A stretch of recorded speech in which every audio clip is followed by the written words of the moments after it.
د مالي ټیکاو د کمېټې غونډه د ښاغلي ملا عبدالغني برادر اخوند په مشرۍ او د افغانستان بانک د مشرتابه پلاوي د مالیې وزارت د مالي او اداري مرستیال د افغانستان د بانکوالۍ د ټولنې د رئیس او د سوداګریزو بانکونو ونډه لرونکو په ګډون چې یو شمېر یې په آنلاین ډول نښلول شوي وو د افغانستان بانک د عالي شورا په تالار کې جوړه شوه.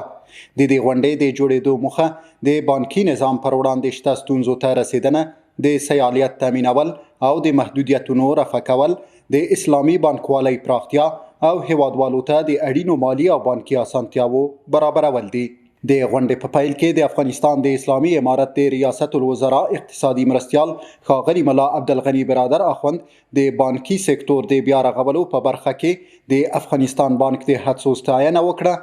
لکه څنګه چې تاسو ته معلومه ده، نن د مالي ثبات د کمېټې د غړو او د بانکونو د سهامدارانو غونډه ده، او په دې غونډه کې به موږ او تاسې په دې اړه بحث لرو